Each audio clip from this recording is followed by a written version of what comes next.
Doctor साहब नमस्कार। राम राम भाई जी। क्या विचार है, आज भी किसानों ने बैरिकेड्स तोड़ने पड़ रहे हैं, आज सारे के सारे किसान जो लोग सचिवालय के अंदर बैठे हैं। अगर किसाना ने बैरिकेड नहीं तोड़े तो भाई आपके घर के दरवाजे तोड़ गए हैं, आपके घर में बढ़ने वाले हैं आने वाले टाइम में।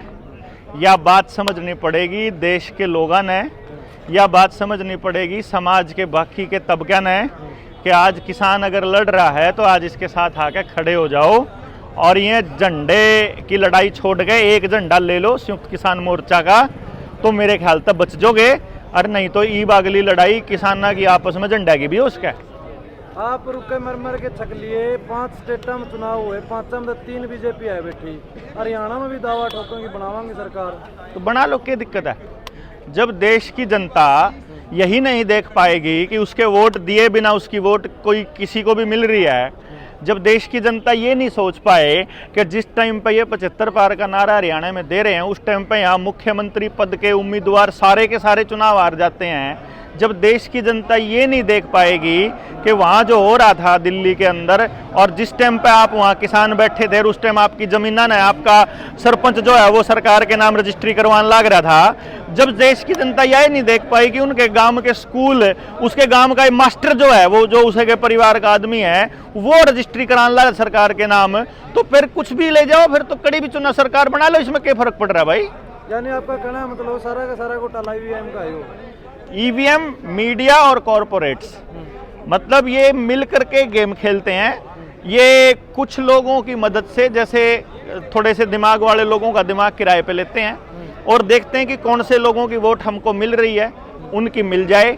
जो हमको नहीं दे रहे, जैसे आज जो इस आंदोलन में खड़े हैं, आपका ड्रोन से आपका चेहरा देख लिया, आपकी मोबाइल की लोकेशन से आपका मोबाइल नंबर पता कर लिया, मोबाइल नंबर किस आधार कार्ड के साथ जुड़ रहा है वो इन्हें पता है, उस आधार कार्ड का किस वोटर कार्ड के साथ जुड़ रहा है वो भी पता है, तो आपकी वोट काट देंगे चुनाव से पहले। ये जो सही लड़ने वाले हैं नहीं, इनकी वोट कटी पाऊंगी चुनाव से 2 महीने पहला।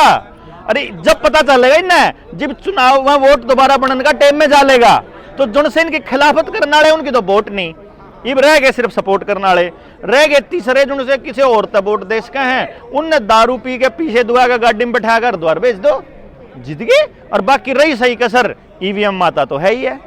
तो ये पूरा गेम चलता है, इसका खुलासा समय आने पर करेगा जनता सरकार मोर्चा और पूरी डिटेल में बताओगा कि चुनाव कैसे कैसे लड़ा जाता है, कैसे कैसे जीता जाता है और क्या क्या षड्यंत्र होते हैं। समय कब आएगा डॉक्टर साहब? 9 महीने रह गए कि मैं समय तो पहले बताने लागू कि जब जाके लोगों तक ये बात पहुंचेगी ना। पहले हम लोग इस बात ने स्वीकार तो कर लें कि ईवीएम माता का कुछ असर है।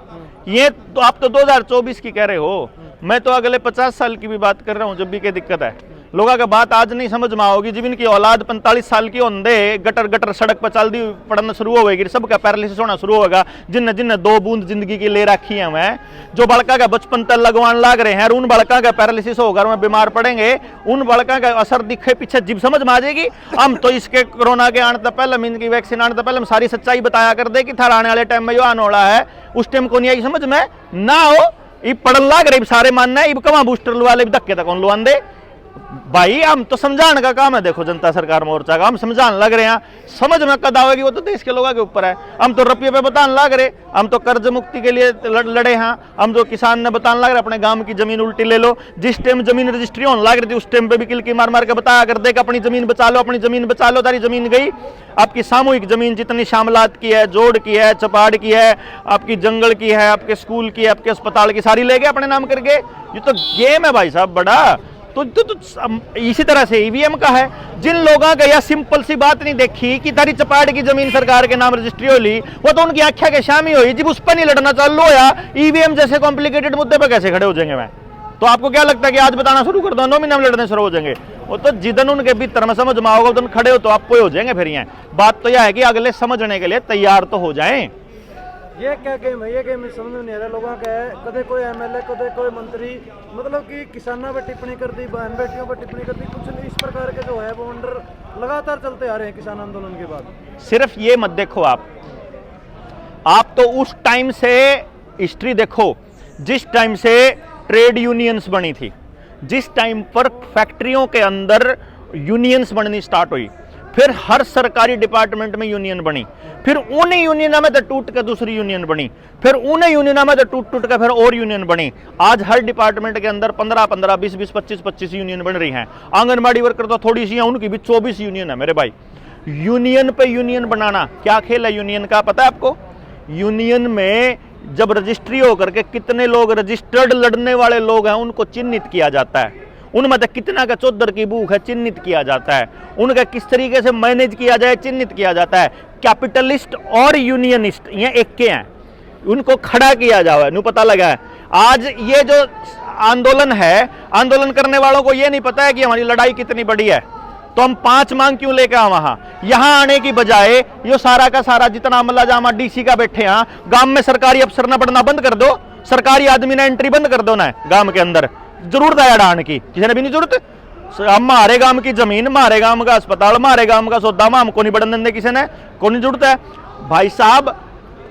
आज आपकी ऊर्जा को वे कर करके खर्च कर करके सिर्फ ऐसी जगह पे लगा रहे हैं हम कि लाया जाओ। ये भी इन लड़न, ये लड़ाक के लोग हैं, इन लड़न जंगा चाहिए। ये मुगलों के भी लड़े, ये अंग्रेजों की गेल भी लड़े, इन शहादत भी इन सारे काम करे। और यह बात सरकार ने बेरा है कि ये लड़ने वाले लोग हैं, अगर इनको आप लड़ने के लिए कोई दूसरी जगह नहीं दोगे तो ये गांव में लड़ेंगे, और जब गांव में लड़ेंगे तो गांव में लड़ के थक जाएंगे, फिर ये घर में लड़ेंगे, फिर जब घर में भी लड़ के थक जाएंगे तो इनका लड़ना फिर तीसरी जगह चाहिए, फिर सड़क पे ले आओ इन्हें। तो ये तो बेसिकली क्या है कि आज जेपी दलाल बोल रहा है, कल ना कोई तीसरा बोल देगा, कल ना चौथा बोल देगा, आप फिर अपना ठाका चाल पड़ेंगे। इसी व्यवस्था बनानी पड़ेगी कि जब सरकार का विरोध करना हो तो उनको वहां आना पड़े जहां हम क्रांतिमान पार्क में थे। डीसी क्यों नहीं बुलाया? उड़े डीसी बुलाना चाहिए था ना वहां। सबसे बेस्ट तरीका होता है कि हम इकट्ठे हो रहे हैं भाई, तू आड़ मालक हम, हाँ तू अब आवा, या अगर हम मांगने के लिए आएंगे अगर हम, तो फिर बात थोड़ी बनेगी। अपने को अपनी ताकत पहचाननी पड़ेगी कि डीसी का घर मेरे टैक्स के पैसे से चलता है। अपने को ताकत पहचाननी पड़ेगी कि नेता को जो पावर मिलती है वोट डालने की, वो वोट की जो ताकत को इस्तेमाल करने की, निर्णय लेने की, वो मेरी वोट से मिलती है। इसी प्रकार से जिस दिन देश के लोगों को यह समझ में आ गया कि उसकी ताकत क्या है, उसके बोलने की ताकत क्या है, उसके लिखने की ताकत क्या है, उसके संगठन की ताकत क्या है, उस दिन समझ में आएगा। ऐसे तो हम ऊर्जाओं का व्यय करते रहेंगे, बाकी लड़ने वाले लोग हैं ये लड़ते रहेंगे और ये लड़ ही रहे हैं। देखो जितना समझ में आ रहा है जिसका, वैसी तो लड़ाई लड़ ही रहे हैं, तो हमें हर लड़ने वाले का साथ भी देना है। थैंक यू, धन्यवाद।